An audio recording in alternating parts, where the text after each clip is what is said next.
Hello and welcome to the Introduction to cPanel. cPanel is a graphical, web-based web hosting control panel designed to simplify administration of websites. You might even hear the term GUI used from time to time to describe cPanel, and basically that just stands for Graphical User Interface. Now all this stuff means is that cPanel has a bunch of easy to recognize images to show off the different applications. Now, we're going to check these out here in just a second. Now, I'm going to guess that you already have a domain name and a web hosting account, and that web hosting account offers cPanel and not Plesk or some other type of custom control panel. Now, you can access your cPanel control panel a couple of different ways, but you're going to need to go to your browser, and in this instance, you're going to enter your domain name /cPanel, that's cPanel, and then we're going to log in with the username and password that was sent to us by our web hosting company in that first email we got when we first bought the service. Let's go ahead and do that first. Now I've got two different tabs here because these two tabs represent two different web hosting companies that I use. And that's going to demonstrate the different look or the different applications available depending upon the web hosting company you use. So in this case we've got our domain name in there, /. Well, you'd think I've done this before. And then type in cPanel. And had I not just logged in earlier, I would have been presented with a login box. Let me go ahead and log out like this. And in this case, I would enter the username and the password that I received in that initial email from that web hosting service. Now, as you can see up here in the browser bar, we've got this little padlock and the HTTPS. That signifies that we are logged in securely.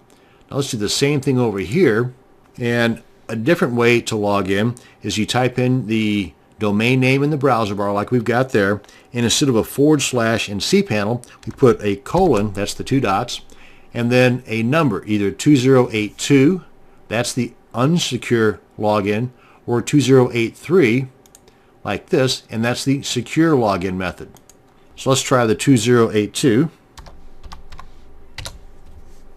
And we're presented with a box, and even this one looks a little bit different than the box presented to us on that other company. And here we are. Now, another thing, in addition to being logged in not securely, which is fine for the most part, we're also left with our domain name in the browser bar. Whereas with this one here, that's logged in, or in this case, not logged in, but if it were logged in securely, it would have the server name instead of the domain name in the browser bar. Let's go ahead and log out of here and I'll show you what I'm talking about. Just 2083. And we're presented with the login box where we put the username and the password.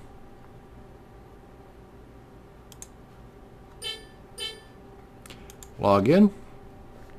And here we are with the padlock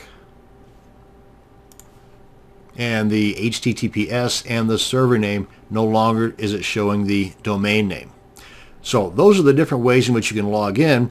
Now another way, which really isn't a way that's used very often, at least ways by me, and that is by using the IP address that is initially given to you when you first sign up with that hosting account. Because whenever you first sign up with a hosting account, you're providing them, for the most part, with a domain name that they can then attach to that hosting account. Now, instead of that domain name being immediately accessible to that hosting account, because it's got to propagate, as they call it, through the internet first, which can take a couple of days or so, instead of waiting for that, they give you, they being the web hosting company, give you an IP address that you can use to log in. Now, no matter how you log in, you're going to be presented with the same homepage, the same interface. And what's going to be different, though, whether you're logged in securely or not, let's go ahead and log into here real quick. So whether you're logged in not securely or securely, you're going to be presented with the same front page, the same interface. What's going to be different, though, is the applications available, again, depending upon the web hosting service you're using. For example, just at a quick glance, if I toggle back and forth between the two, you'll see one difference is right in here, where on this account, I'm given this particular application, R1 Soft Restore Backups, and that's not available on this one. But on this one, I've got, what is that, Anonymous FTP, but not on this one. No Anonymous FTP on this one. So again, it just depends.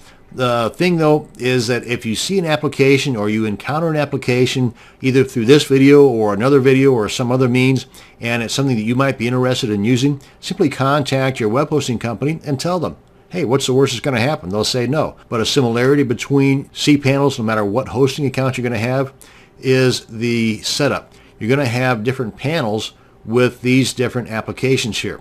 And on the left side, you're going to have a column of information, the stats, and you're going to have frequently accessed areas, which you can zip to by just clicking on the links here. These are areas that I've been frequently accessing, and you can do a search here, and there might be some notices in here too. Basically, I find this is more of an advertising area than anything else for the web hosting company.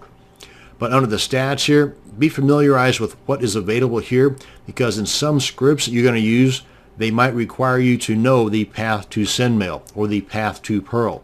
So at least ways now you know where it is. You may not have to ever know what it is, but at least now you know where it is in case you need to know. And you can collapse those stats, which is usually the case by default. Now over here under the different panels you've got, you can drag these back and forth to your own personal preference. So speaking of preferences, if you find that you never use this one, stick that puppy down at the very bottom. Put one of the more frequently accessed panels closer to the top. Again, just for convenience, just for personal taste.